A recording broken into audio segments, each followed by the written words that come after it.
தென்னாடுடைய சிவனே போற்றி, எந்நாட்டவர்க்கும் இறைவா போற்றி. நேயர்கள் எல்லாருக்கும் வணக்கம். இந்த வீடியோவில் விசுவாவசு வருடம் ஆடி மாசத்துக்கு உண்டான ராசி பலன்கள் அப்படிங்கறது தான் நம்ம பார்க்க போறோம். அதாவது இந்த ஆடி மாசம் அப்படிங்கிறது தட்சணாயன புண்ணிய காலம் தொடங்கக்கூடிய மாசம். நதிகள்ல நீராடுனா பலவிதமான புண்ணியங்கள் இந்த ஆடி மாசத்துல கிடைக்கும். அதே மாதிரி இந்த ஆடி மாசம் தெய்வங்களுக்கு உரிய மாதம் அப்படிங்கறதாலதான் இதை கற்கடக மாதம் அப்படின்னு நாம சொல்றோம். குலதெய்வ பிரார்த்தனைகள் செய்யலாம். எல்லை தெய்வங்கள், இஷ்ட தெய்வங்களை இந்த மாதங்கள்ல வணங்கினா சகலவிதமான நற்பலன்கள் கிடைக்கும். அதே மாதிரி ஆடி மாசம் 8ஆம் தேதி ஆடி அமாவாசை அப்படிங்கிறது வருது. முன்னோர்களுக்கு செய்ய வேண்டிய தர்ப்பணங்களை இந்நாட்கள்ல செஞ்சா 7 ஜென்ம முன்னோர்கள், அதாவது 7 தலைமுறை முன்னோர்கள் அதுல கலந்துப்பாங்க அப்படிங்கிறது ஐதீகம்.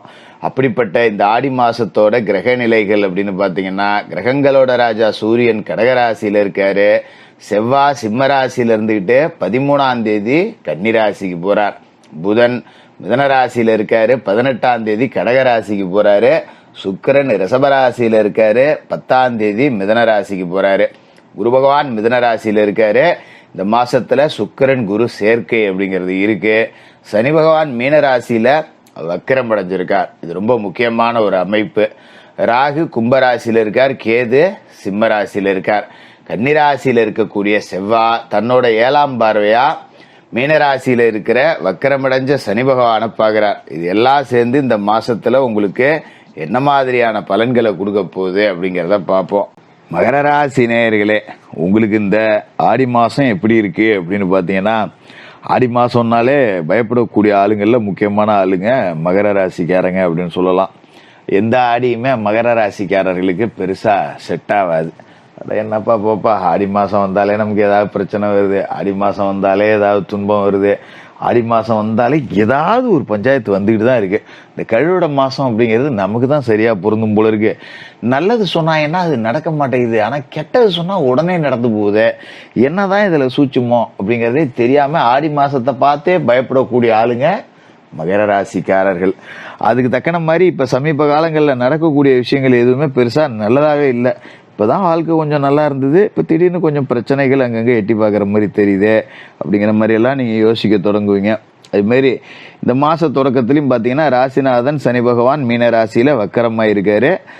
சனி பகவான் ராசிநாதன் நல்ல இடத்துல போய் பலம் இழந்து போறாரு. அப்படிங்கிறப்ப நிறைய முட்டுக்கட்டைகள் அப்படிங்கறதெல்லாம் இருக்கும். என்னடா இது வாழ்க்கை இப்பதான் கொஞ்சம் நல்லா ஆச்சு, மறுபடியும் பிரச்சனையா, அடப்போப்பா 10 நாளைக்கு நல்லா இருந்தாலே பொறுக்காது போல இருக்கு ஊர்ல உள்ளவனுக்கு அப்படிங்கிற மாதிரி தான் நம்ம பொழப்பு அப்படிங்கிறது ஓடும். கவலைப்படாதீங்க, பெருசா எந்த பாதிப்பும் உங்களுக்கு இந்த ஆடியில வராது. இந்த மாசம் தொடங்கும் போது பாத்தீங்கன்னா, சுக்கிர பகவான் ரிஷபராசியில 5ஆம் இடத்துல ஆட்சி பெற்று உட்கார்ந்துருக்காரு. 10 தேதி வரைக்கும் ரிஷபத்துல இருக்கிற சுக்கிரன் உங்களுக்கு நன்மைகளை செய்வார். ஏன்னா யாரு சுக்கிரன்? உங்களோட ராசிக்கு யோகாதிபதி, 5ஆம் வீட்டுக்கு அதிபதி, 10ஆம் வீட்டுக்கு அதிபதி. அவரு பூர்வ புண்ணிய வீட்டுல இருக்காரு. அப்படிங்கும் போது நல்ல நேரம் தான். கரெக்டா சொல்லணும் அப்படின்னா, பிள்ளைகள் வழியில பெருத்த சந்தோஷங்கள் இருக்கும். பிள்ளைகளை நினைச்சு நீங்க பெருமைப்பட்டுக்கலாம். பரவாயில்ல, கடவுள் எனக்கு கொடுத்த பிள்ளையோ நல்ல பிள்ளையோப்பா, நல்ல திறமசாலி, நல்லா படிக்குதோ, நல்ல வேலைக்கு போகுதோ, சொல் பேச்சு கேட்கிற பிள்ளைங்களா இருக்கு அப்படிங்கிற அளவுக்கு நீங்க சந்தோஷப்பட்டுக்கலாம். 10ஆம் தேதிக்கு மேல அவரு மிதன ராசிக்கு போய் அங்க இருக்கக்கூடிய குருவோட இணைகிறார். அதாவது 6ஆம் வீட்டுக்கு வரார். இந்த காலகட்டத்தில் நிறைய நல்ல மாற்றங்களை நீங்க எதிர்பார்க்கலாம். சில பேருக்கு ஊர் மாற்றம், இடம் மாற்றம் உறுதியாகும். ஆனா அது நல்லதுக்காக தான் இருக்கும். இப்ப இருக்கிற இடத்த விட்டு வேற ஊர்ல போய் வேலை பார்க்குற மாதிரி இருக்கும், வேலை ஊர்ல போய் தொழில் செய்யற மாதிரி இருக்கும். ஆனா நம்ம என்னதான் சலிச்சுக்கிட்டே போனாலும் அது ஒரு மாற்றம் அப்படிங்கிறது உங்களுக்கு போன உடனே தெரிஞ்சிடும். அப்பா பரவாயில்லப்பா, நல்லாதான்ப்பா இருக்கும். ஏதோ சொந்த ஊரை விட்டு வெளியே வந்தாலும் இன்னைக்கு நம்ம 4 பேர் மதிப்பு மிக்க அளவுக்கு வாழக்கூடிய ஒரு அமைப்பு கிடைச்சிருக்கு. இதை பயன்படுத்திக்கிட்டு வாழ்க்கையில செட்டில் ஆயிடணும் அப்படிங்கிற மாதிரி இருக்கும். மாதிரி மேல் மட்டத்தில் இருக்கிறவங்களோட ஆதரவு அப்படிங்கிறது உங்களுக்கு ரொம்பவே திருப்தியா இருக்கும். அது மாதிரி கடனை அடைக்கலாம், வாங்கின கடனை விட்டெறிஞ்சிட்டுண்டா சந்தோஷம்டாங்கிற மாதிரி இருக்கும். உடல் ஆரோக்கியம் சீராகும். ஒரு மாற்று மருத்துவம் உங்களுக்கு கை கொடுக்கும்.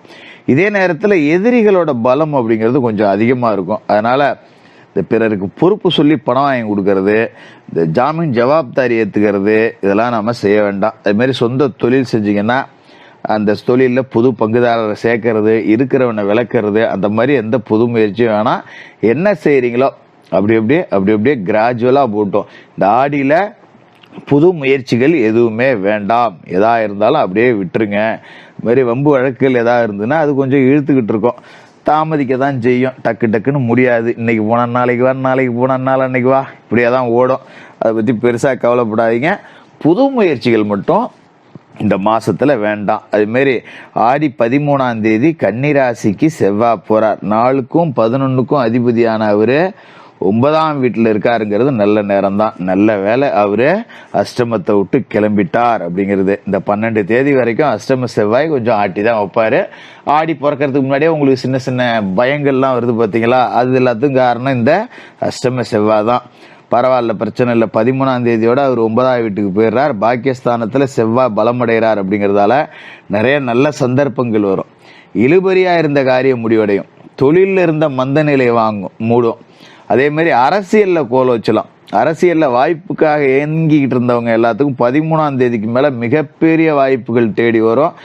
பிடிச்சிக்கிட்டீங்கன்னா பிடிச்சாலும் புளியங்கொம்பா பிடிச்சாண்டான்னு 4 பேர் ஆச்சரியப்படக்கூடிய அளவுக்கு அரசியல் வளர்ச்சி அப்படிங்கிறது இருக்கு. அதுமாரி உயரதிகாரிகள் உங்களுக்கு கொடுக்கக்கூடிய சலுகைகளை கொடுப்பாங்க. இருந்தாலும் சில பேருக்கு நாம வெளில போய் ஏதாவது வேலைகளை செய்யலாமா, என்ன போய் இருக்கிற கம்பெனிலேயே வேலை செஞ்சுட்டு இருக்கோம், தொழில் தொடங்கலாமா, இந்த எண்ணெல்லாம் லேசா எட்டி பார்க்கும்.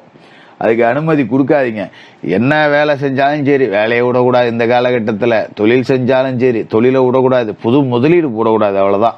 10 ரூபாய்க்கு முதல் இருக்கா, 10 ரூபாயவே திருப்பி போட்டு அதையே செஞ்சுக்கிட்டு அதிலே ஊட்டிட்டு கிடங்க. 10 ரூபா லாபம் கம்மியாக வந்தாலும் பரவாயில்ல.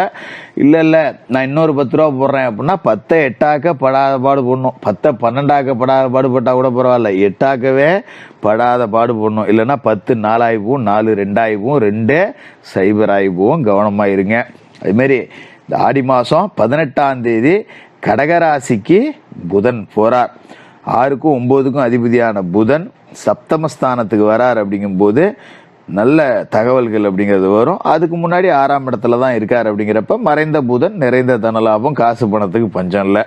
7ஆவது வீட்டுக்கு வந்தாருன்னா வெளிநாட்டிலேருந்து உத்தியோகம் சம்பந்தமான தகவல் வரும். சில பேருக்கு ஊர் மாற்றம், இடம் மாற்றம் நான் ஏற்கனவே சொன்ன மாதிரி வரும். இது எல்லாமே உங்களுக்கு கிடைக்கக்கூடிய நல்ல அமைப்பு. இதை நீங்கள் பயன்படுத்திக்கணும். குறிப்பாக பொதுத்துறையில் இருக்கிறவங்க, இப்போ பொது வாழ்க்கையில் இருக்கிறவங்க, அரசியல்வாதிகளாக இருக்கலாம், இல்லை சேவைத்துறையில் இருக்கலாம், இவங்கெல்லாம் பெரிய வாய்ப்பு கிடைக்கும். அதுமாரி கலைத்துறையினருக்கு பெரிய வாய்ப்புகள், திறமையை நிரூபிக்கிறதுக்கான சந்தர்ப்பங்கள் அருமையும். அதை சரியாக பயன்படுத்திங்க. இந்த மாசத்துல ஒரு பின்னடைவு என்னன்னா, சனி பகவான் மேல கன்னிராசியில இருக்கிற செவ்வாயோட பார்வை அப்படிங்கிறது விழுவுது. அதனால கொஞ்சம் பணம் நமக்கு வர்ற மாதிரியே இருந்தாலும் கொஞ்சம் அது அப்படியே தாமதப்பட்டுக்கிட்டே இருக்கும். கொஞ்சம் யோசிக்க வைக்கும். நம்மளோட தைரியம் லேசா குறையிற மாதிரி தெரியும். அதெல்லாம் ஒன்றும் இல்லை. உங்களுக்கு தைரியத்தை மட்டும் கைவிடாம எது வந்தாலும் நான் பார்த்துக்குவேன்னு இறங்கி உங்களோட வேலைகளை மட்டும் செய்யுங்க. புது முயற்சிகள் வேண்டாம், ஜாமீன் ஜவாப்தாரி வேண்டாம். இது எல்லாத்தையும் அப்படியே கிராஜுவலா என்ன நடக்குதோ அதை செஞ்சுக்கிட்டே இருங்க. ஆடியில உங்களுக்கு ஒரு பெரிய ஜாக்பாட் காத்துக்கிட்டு இருக்கு. மகர ராசிக்காரர்களுக்கு வாழ்த்துக்கள்.